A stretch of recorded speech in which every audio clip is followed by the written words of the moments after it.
Hi everyone, my name's Declan McGlynn. Welcome to Friday Forum, Point Blank's weekly broadcast, bringing you exclusive tutorials, artist interviews, and industry insight. Today we're joined by Greek artist, producer, DJ, and label owner MIhalis Safras to get an insight into how he makes his music.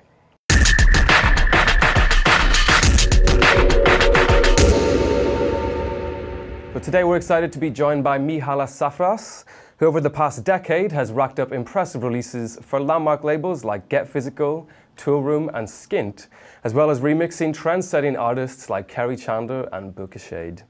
His music has been played and playlisted by the likes of Sven Vath, and he currently sits at number 57 in Resident Advisor's top 100 most charted artists of all time. So today we're going to look into how his track House is House was made in Ableton Live. How you doing, man? Yeah, sorry.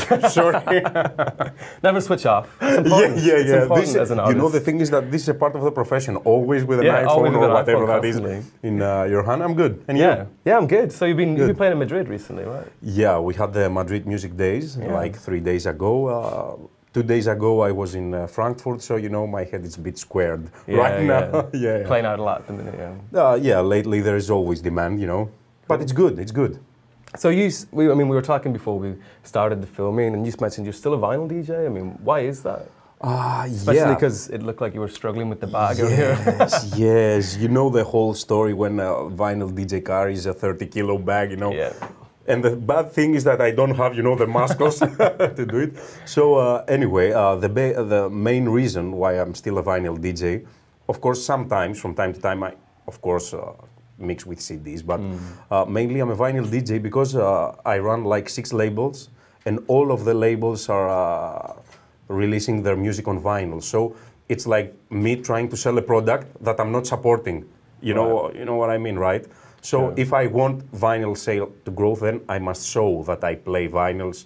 So plus it's a vintage thing, and I really love the feeling of it, you know. And another thing is that in every club I go and DJ, for example, Ministry of Sound or Space Ibiza, there are always a lot of clubbers come and see the booth and say, "Wow, you're DJing with vinyls." And this is a good feeling, you know? Yeah. It's a good feeling. And as a label owner, I mean, you say you look after 6 labels. I mean, is there... Yes, of course I have other persons working for it as well. But mainly, yes, I sort of supervise. You know? Do you ever want to, it's like you hear a track and you want to get it out fast, but you got to push it through the vinyl mastering and pressing and stuff? Yes, you know it. You know, it's really hard. And sometimes, you know, there is a trick part of it. Because when you find a really good track and you have already planned stuff, till the time comes which these tracks shall be released, it's already too late and the fashion has changed a bit, and you know there are some tricky parts in this situation. But anyway, it's always good to be involved, you know, in label managing. It's good. Yeah, sure. Do you feel frustrated by how quickly things are changing and when you're just trying to push one idea in that you really believe in? Actually, I'm not so frustrated, but there is another thing that makes me mad. You want to play the track, and when you're playing the track, or other DJs, when they get the promo from the promo pool, whatever that is, they get the track and they playing it out loud, then it's the best timing, so you can also have sales of the track. And imagine a track being played, for example, in May and released in December. You lose all the dynamic and all the push and all the promo you can have while it's still being hot. You know what I'm saying? Yeah. So this is again a tricky part, but anyway, it was always been like that, you know. So you kind of lose that impulse sale. People go, "Oh, what's that? I like it. I want to buy it." Exactly. It's like this, you know. For example, when they listen to the track, of course, we are living in a period, in an era where Shazam rules. You know, when you listen to a track, tap Shazam, you see what it is. So if you want to have sales, because this is business, right? You want to have sales, and the artists want to have sales because they have growth in their popularity and stuff. If Shazam shows nothing, or whatever software that is, Shazam application, whatever that is, and they can't find it, then you lose, as you said, this impact, you know, thing of the track. Yeah. But anyway, good music. The thing is that good music, it can always have sales throughout the years. but it's really hard nowadays. Yeah, As we were talking before, situation in music grows so fast where the labels keep releasing, you know, like each week, while in the previous years we're releasing like one vinyl or one release per month. So everything keeps evolving too fast, you know. But anyway. Is there a positive side to that? Into having this... a lot more releases, a lot more labels. Yes, you know why? Because having so many releases, labels give the opportunity to new artists having their music out there. And this is good for Point Blank, for the labels, for the artists, because the opportunities are growing. It's like while we had a panel at the AD, they were discussing about the opportunities and stuff. And it's like in the past years, for example, they used to produce music with MPC, Excel, with hardwares.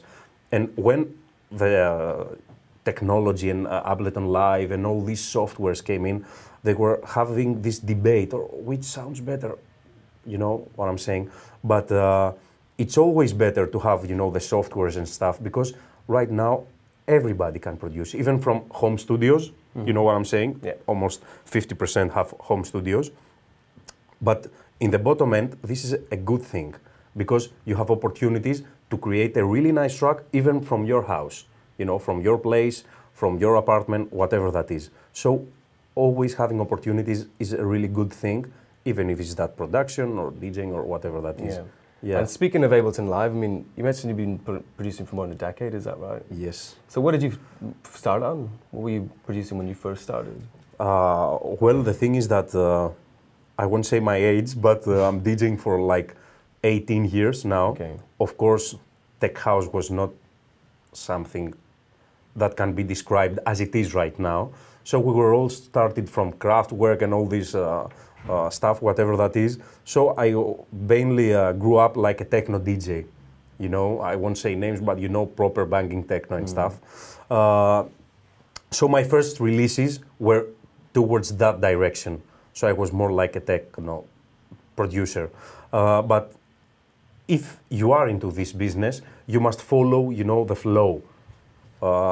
So slowly and from time to time I changed my style, and we came up to 2014, which I go into more housey direction right now. So from techno we went to house, but anyway, this is another topic, another discussion, yeah, if we can say that. Yeah, sure. So this track, I mean, it was done in Ableton Live, as we've mentioned. Yes. So the track's called House is House, is that right? Yes. Yeah, so this matches perfectly with what I previously said, that this is a house tune. It's not a techno.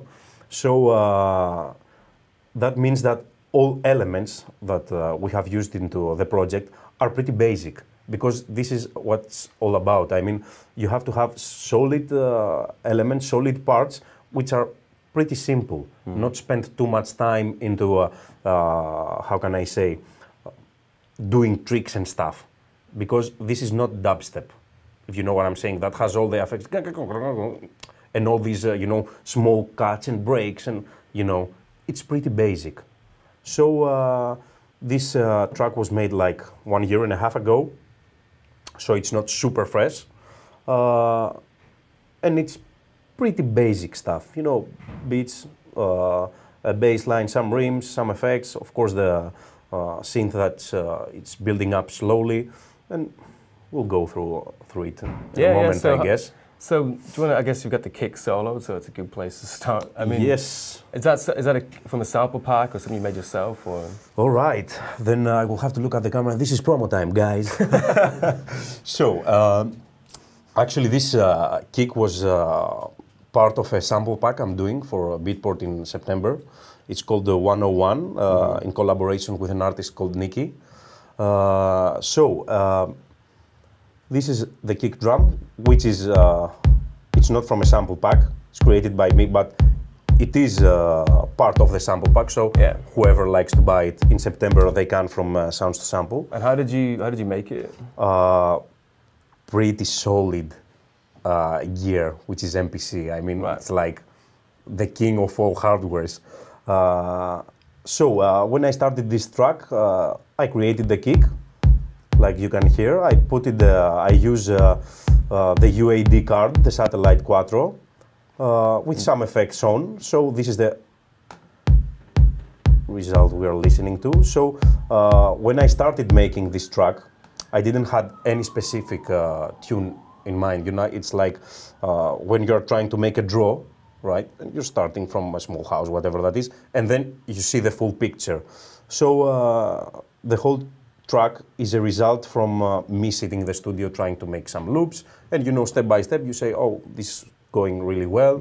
So I put in the elements, you know, I had in my head. I, of course, had in my head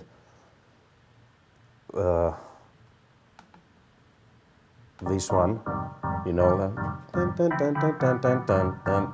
which is pretty basic.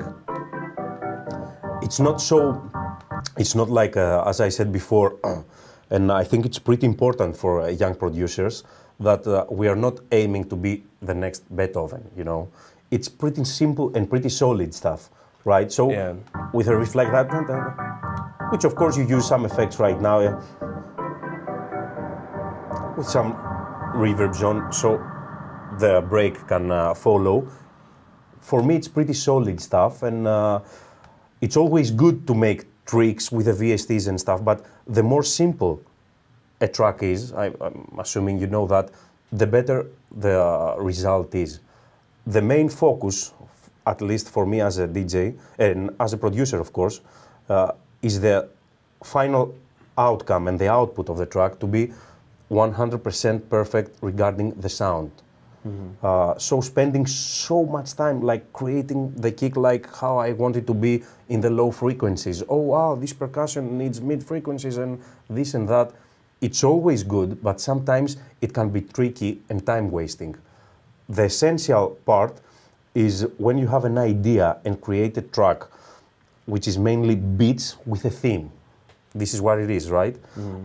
It has to be solid and pretty simple, because this is club music, and when you're going into a club, you want to hear simple grooves that can make you move. You know what I'm saying? Rather than hearing too much fuzzy and, you know. Yeah, so maybe we could listen to a bit of the track just so people can get it in context. Yep, sure. So pretty simple stuff. We have the kick with some basic, you know, equalization from the UAD. It's pretty basic actually, because it always depends on what you like to have as an output, you know. For example, me personally, I like more bright stuff. We'll make a pause here.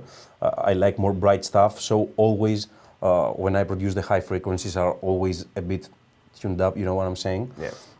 And this kick, is that also providing the bass line with the sub, or is there a second bass line playing there too? We have it. No, this is just a kick drum. Are we? Good time. And the break, yes. There's another subby bass line, right? Yes. Which is here, also produced. Which is actually the main thing of the track. It's like a pretty simple kick drum. I will let it play. That's where the groove is, yeah. Exactly. It's a pretty simple kick, and the bass line, which is like how you have it in my head, like it's like 3 notes. It's pretty simple, created by, let me check. Yes, it's from Dave Smith, this one. Is it the Mofo or Cafe 8? Or? Yeah, the Volver. Volver. So actually the first like 30 minutes is like DJ friendly, just have the kick and the bass line, which is actually where in the past I used to make some mistakes in that, and many producers do, that from the start of the track they are already filling up. They do not have this progression that a track must have. So let's make a run through the track.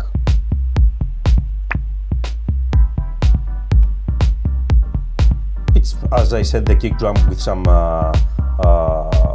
bass equalization, the bass drum, and of course after 30 seconds the track goes into a flow where it will lead into the first break, which is over here, right? And this is the synth, which is again, it's pretty simple. This was the melody, and I converted it to a loop, which is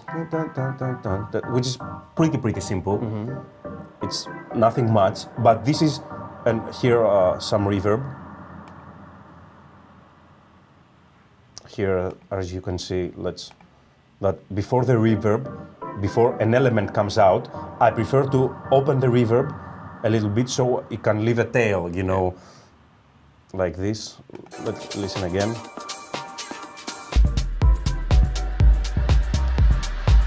Of course, here are some effects so I can have a good lead in for the break, you know. Another part that would be really nice to say is that on the breaks I use a really nice VST. It's called Rocket. It can be searched over the web, and it gives this really good result that you listen to the bass. And after the first break, you get into the main groove, which is again a pretty simple groove. Again, along with the kick and the bass line, we have again a loop I created, which is pretty simple. It's the beat jacking house, loop. It's pretty simple. Yeah, I think everything has a very kind of defined frequency range. The thing is that in general, it's a pretty simple track. That's why, for example, artists like Radio Slave and other artists, better not to mention, when they listen, they really like it because it's pretty simple and directly to the point, you know. Let's have a groove for our intro sets, you know, that it has the flow and it's keep going, not so much going on like a super huge break that would be the peak tune of the night, but the result is like having the break, like every single track, and then going a bit deeper, you know, and then again going to the break and leading up to the outro. So for example, after the break, that we go a bit deeper, removing all the elements that I have used before, like the melody or the rims and stuff, putting some, just a simple string, pretty simple string, but this string, if you listen, can create a really nice background and a really good mood, you know, like for me, for my style, it's really identical because 99% of the tracks have this string in the background because it creates this, you know, trippy mood. So after this, we are heading off to the main break, which is here, and this is let me.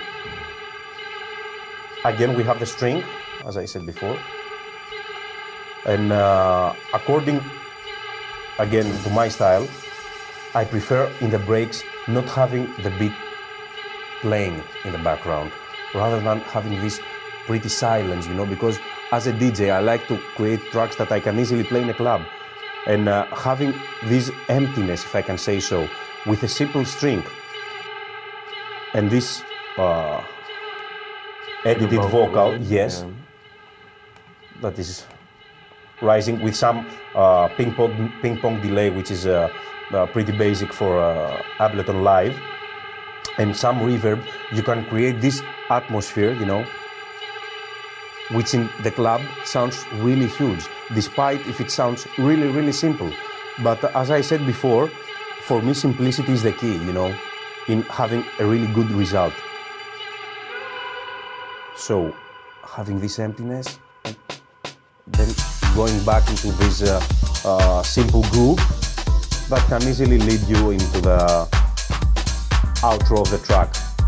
So mainly the track, it's like one kick, one bass, one melody, and one simple break that can make, you know, you feel this groove and dance. It's nothing much, but for me, this is a, how can I say, 100% characteristic for the era we are living. Simplicity is the key. You know, having simple grooves that can roll on and roll on, you know? Yeah, and I guess every element of the mix has a purpose. Yes, of course. If we are going more into details, for example, after the break, you can hear so well, I put this reverb ride, which I have also EQ'd with a pretty simple EQ8. It's also from Ableton Live. Sorry. If we go into details, you will see that the level I have for the ride, it's not over the top of the bass and the kick drum that some artists do, you know, they are preferred, for example, that's why it depends on what style you produce. In techno, the rides are always a bit higher, you know, because you want to have this punchy feeling. So for me, in this track, which is more like laid-back house, I prefer the rides to be more in the background, like the string, you know. Yeah. So the basic element for me should be the kick and the bass drum, like you noticed earlier. So basically, this is the main idea of the track. So the kick drum goes all along, besides the first break, the small break, and the main break around the third minute, which is pretty essential so you can have the time to mix the track, right? The jacking hi-hats, the melody that goes in, and here again it has a fade out with a pretty simple reverb and delay. You can see here, you can see here. It leaves this, you know, funny tail, you know. Yeah. So it's pretty basic stuff. Yeah. Not too much technicality on it, because if you have, like a lot of artists have noticed in the past, if you have the right samples and used in the right way, then the only way to have the proper result is to focus first, of course, on the arrangement, to be clever, not to have the theme playing from the first minute, and on the final output of the sound, you know.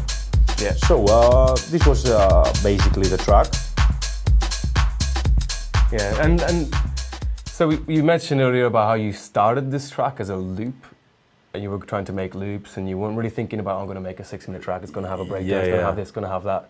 Would you recommend going into a project thinking, just have fun with it, try and design a nice sound, and it might lead you into something, rather than having this exact plan before you start?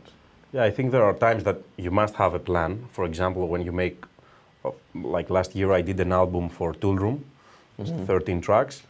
This is a plan. You must make an album, you must be, you know, in your studio having a plan. But in general, yes, this is a really, this is sort of the rule. You always play around with your samples, with your gears. Well, for example, I really love the Dave Smith Evolver. I have an XP80 Roland, which is really old school, you know, basic sounding with the cards and stuff. So, at least for my case, I always like to playing around rather than having a solid direction where I'm going. So, in specific for this track, I had in my head like dun dun dun dun dun, and I tried to put it on the XP80. No luck with that. Then I played around with Dave Smith. So when you are playing around, you slowly you can come into a conclusion, if I can say that. And the conclusion is having the basic theme of the track. The basic theme can even can be even a bass line, for example, like, dun, dun, dun, like this, or a simple theme, or even a vocal. If you download, for example, a sample pack, I suggest you download mine. Joking, joking. Only half joking. Yeah. You can chop some vocals, you can rearrange and create your own, if I can say, sample. And by playing around, you can create your own theme, if the main theme is a vocal. So yeah, to answer, it's more like let's play and see how it goes. You know. Yeah. More into that direction. New ideas trigger new ideas, and they trigger another idea. Yeah. It's like step by step. It's like we were talking before. When you want to reach somewhere, also let's have an educational topic. Like Mahatma Gandhi said, if you like to go like 1 kilometer, you start with one step in order to achieve the 1 kilometer, road you have. So you're starting with maybe a kick drum, maybe a bass line, rather than having all these samples into a project, like, oh, I have 10 samples, I will put them all into a project. Start with the simple stuff, and as a label owner, I advise this to producers.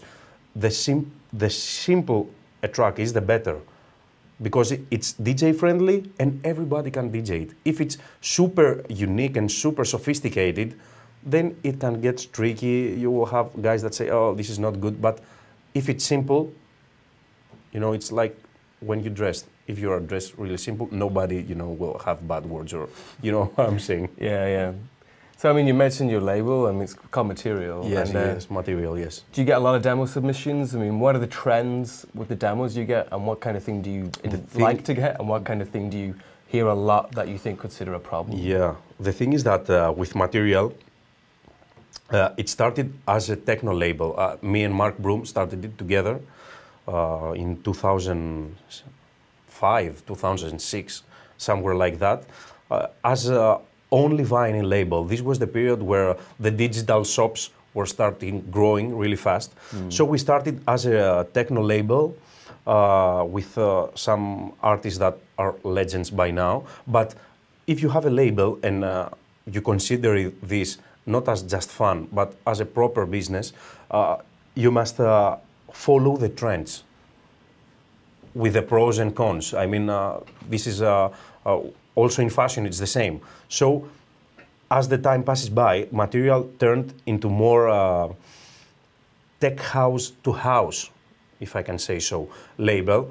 So, to answer your question, we like to receive everything, because Material has its sub-label, but mainly we like, as I previously showed, simple grooves that have this unique theme, if I can say so. Something I call ID. They have identity. So you can say, oh, this is from Material. So, for example, tracks like The Love Too Deep, which is really high on the charts right now, it's the latest Material. It has this vocal sample that says Love Too Deep. You can easily remember that, in a track. So basically, we are aiming for tracks that have something to remember, when you listen them. So this is what we are looking for right now. Of course, the trends, as I said, changing, rapidly. So, and what kind of thing do you get? What's the first thing that'll make you go, oh, we don't want to sign that in a demo, not just in production, but maybe the way the email was worded, or what would be your advice? Yes. For someone who gets a lot of demo submissions, how to present your demo in terms of yes. This is email and the actual production. Yeah, this is a really good one. It's also being discussed in a lot of panels. And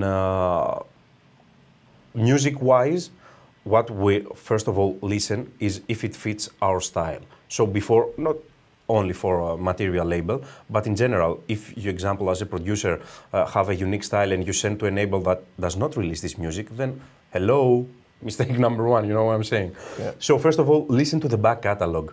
What this label releases the last 6 months. Don't listen what it released, as I previously said, like 5 years ago. Let's come to now, This is music-wise, and of course, as I said, you can easily have, for example, this track, but in a total different way mixed.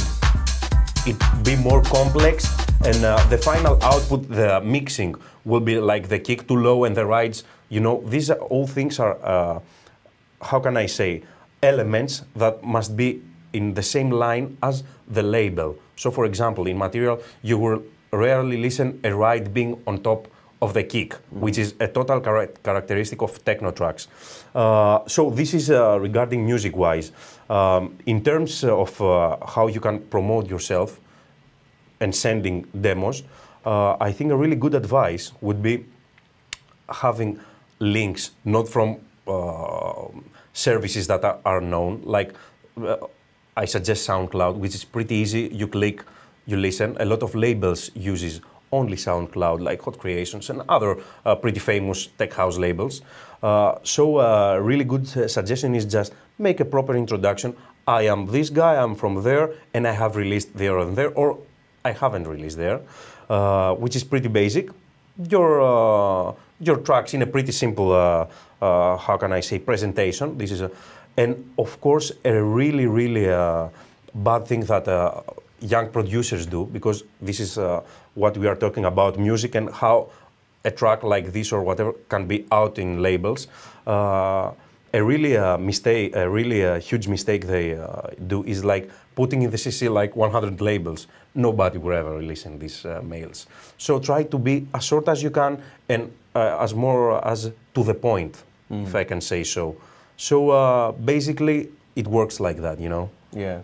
So you mean listen to the past releases, not just for the genre and the style, but literally for the actual mix as well? Exactly. And the volume levels within Do you know why? Because, for example, all labels want to sign the new talent, you know? So for the new producers, they should definitely not be disappointed if they're making something new, because it's innovative. Everybody wants to have this new idea on the label. It's like, as we discussed before, it's like football. All teams want the new talent, you know. So for me personally, it's not a matter of genre, you know, because, as I said before, trends are changing. Maybe you can be innovative in some way. So for me, the priority is to have more, to be more focused on the mixing section, on how you present a track, for example. We can open an ALS file from Ableton Live, and if I give you the stems, not the parts, you can easily have a total different output from mine, which the stems are pretty solid, you know. Your mixing can be really different from mine. So we give focus into the mixing part, because this is what counts after all, you know, not the genre and stuff. And you mentioned, you know, previous releases. How important are previous releases in the sense of course, that of course. If you got a demo from someone, are you more likely to listen to it if they've been released on X, Y, and Z? Yeah, exactly. Even if you haven't heard of those labels? Just the fact that they've been released, is that? The thing is that when you produce and you want your music out there, you have some targets, like I want to release in this label, in that label, and in that label. You cannot send, for example, dubstep in our label. Hello? Yeah. Just because you have released that. And also a good advice is for the young producers is that they should not be disappointed and putting, how can I say, the limits too high, the bar too high, if I can say so. You can go step by step, aim to a bit lower popularity label. So when you achieve this, you go to the next step. Most of the artists are, because even if you are young or producer or no, you are still an artist, right? Whatever you produce. They are putting the bar so high, you cannot achieve that, and they are easily disappointed, you know. You can go step by step, and with hard work, it's definitely that you will achieve some stuff regarding music production. So what I'm aiming for, and as a label owner and as a producer, is to focus with the simple stuff, like we just shown a pretty simple track, right? It's pretty simple. But it has a lot of opportunities in being signed into a really good label. Of course, this track is signed as well. I'm not talking about as my person, as a new producer. I'm talking in general. So let's focus into the simple stuff and see the first results. And while you're seeing the results, you are feeling, you know, a bit happy, and this gives you energy into work more, and you know how it goes. Yeah, exactly. So yeah, nice one, man. Yeah, there's some good advice. Yeah, yeah, not much into details in about how using the EQ, for example, or why I keep the high frequencies there, or why I put the dry wet, you know, because these are pretty simple stuff, you know, to do. And it's more about the kind of vibe and the... Exactly, exactly. So if you keep it simple, it's always better. Okay, nice one. So yeah, we hope you got a lot out of that, and thanks to MIhalis for coming in. Make sure you subscribe to our YouTube channel, follow us on Twitter, like us on Facebook, add us on Google+, and we'll see you next Friday for another Friday Forum. That's right.